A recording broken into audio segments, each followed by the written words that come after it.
Welcome दिग news में आप सभी स्वागत हैं। कुछ यादें ओशो की। चंद्रपुर से ओशो का मतलब विद्रोह है।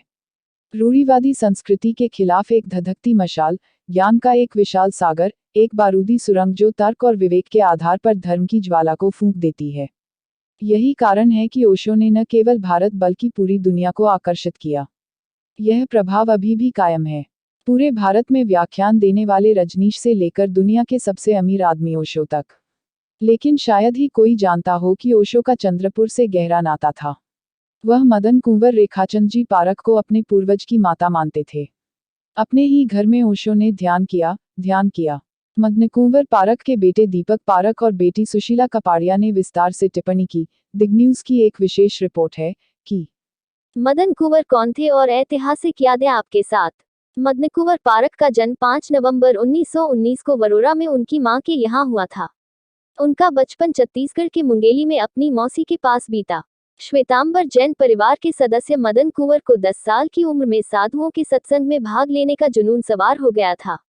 बहुत कम उम्र में ही वे गायन, संगीत, नृत्य, संस्कृत भाषा, कुंडली भविष्य, आयुर्वेदिक विषयों में पारंगत हो गए।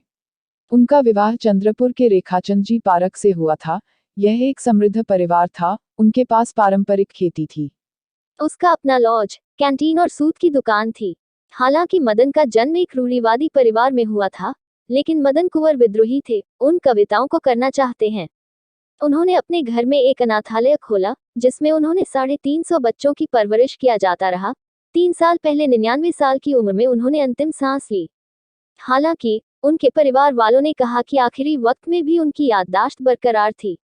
1960 में वर्धा में जैन समुदाय की ओर से एक साहित्यिक सम्मेलन का आयोजन किया गया, जिसमें आचार्य रजनीश को आमंत्रित किया गया था। मदन कुंवर को भी कविता प्रस्तुत करने के लिए आमंत्रित किया गया था। इसमें दोनों एक दूसरे को ढूंढ रहे थे। दोनों मिले। प्रस्तावना न होने पर दोनों एक दूसरे को देख रहे। कार्यक्रम में रजनीश के व्याख्यान थे, जिन्होंने मदन कुंवर को मंत्रमुग्ध कर दिया, जबकि रजनीश मदन कुंवर की कविताओं से प्रभावित थे। रजनीश ने कहा कि 700 साल पहले तुम मेरी माँ थी। मदन कुंवर भी बचपन से ही अपने पुश्तैनी बेटे का सपना देख रहे थे। उसे भी यकीन हो गया था कि रजनीश उसका बेटा है। उन्होंने उसका नाम मासा आनंदमयी रखा और फिर शुरू हुआ आचार्य रजनीश ओशो की चंद्रपुर की यात्रा। लगभग 31 बार ओशो चंद्रपुर आए। पारेख परिवार सारंग नामक महल में रहता था। यहीं पर ओशो कई दिनों तक रहा करते थे। इस दौरान उनके पास अलग कमरे और अलग व्यवस्था थी। इस कमरे में ओशो ध्यान करते थे। ओशो इस कमरे में घंटों रहते थे। यह इमारत ओशो के आध्यात्मिक अवतार का प्रमाण है। यह वह जगह है जहां मदन कुंवर ओशो को उपदेश और मार्गदर्शन देना चाहते हैं। ओशो ने भी उनकी बात सुनी। उनके बीच गहन आध्यात्मिक और वैचारिक चर्चा होना चालू हुआ। प्रवचन और व्याख्यान के लिए पूरे भारत में आचार्य रजनीश के मन हमेशा अपनी कथित मां आनंदमयी यानी मदन कुंवर में लगा रहता था। इस बार ओशो एक पत्र लिखना चाहते थे। यह पत्र ओशो ने 22 नवंबर 1960 को लिखा था। आइए इसका जवाब मदन कविता के माध्यम से देते हैं। ओशो ने आखिरी पत्र 27 अगस्त 1964 को लिखा था। इस दौरान उनके बीच सैकड़ों पत्राचार हुए। 120 अक्षरों की पहली पुस्तक क्रांतिबीज शीर्षक से प्रकाशित हुई थी। अन्य 100 पत्रों पर भावनाओं के भोजपत्र पर ओशो नामक पुस्तक प्रकाशित हुई। इन अक्षरों की भाषा बहुत ही रहस्यमय और गहन था। ओशो जब आचार्य रजनीश थे तो उनके पास कुछ भी नहीं था। इस दौरान पारेख परिवार ने ओशो को कई तोहफे दिए। स्टैंडर्ड नाम की पहली कार उन्हें पारेख परिवार ने उपहार में दी थी। इतना ही नहीं, ओशो ने पारेख परिवार से कई उपहार स्वीकार किए, जैसे ओलंपिया टाइपराइटर, अकाइका टेप रिकॉर्डर, कैमरा, घड़ी, पेन सेट। अपनी पुश्तैनी मां की घोषणा मदन को ओशो ने पहले ही अपने पूर्वज की मां के रूप में स्वीकार कर लिया था। आधिकारिक घोषणा अक्टूबर 1973 में माउंट आबू में चल रहे शिविर में की गई थी। ओशो ने उनके पद चिन्हों को छुआ। इस समय उनका नाम बदलकर मां आनंदमयी कर दिया गया। उसके बाद उन्हें तपस्या में दीक्षित किया गया। विदेशी अनुयायियों की चंद्रपुर वारी। 1974 के बाद जब मुंबई में ओशो के आश्रम में जगह कम होने लगी तो उन्होंने विदेशों से अनुयायियों को चंद्रपुर भेजा। उस समय मदन कुंवर का स्थान सावली तालुका के उसेगांव में था। यहाँ विदेशी अनुयायियों की व्यवस्था की जा रही थी, जिसे प्रोजेक्ट कैलाश नाम दिया गया था। आनंदमयी उन्हें भारतीय संस्कृति के बारे में बताना चाहती थी। विदेशी लस्सी के लिए लाते हैं गाय। यहाँ आए विदेशी भक्तों को लस्सी और गाजर का हलवा बहुत पसंद आया। एक दिन ये फॉलोअर्स चरम पर पहुंच गया। उन्हें बस इतना पता था कि लस्सी दूध से बनती है।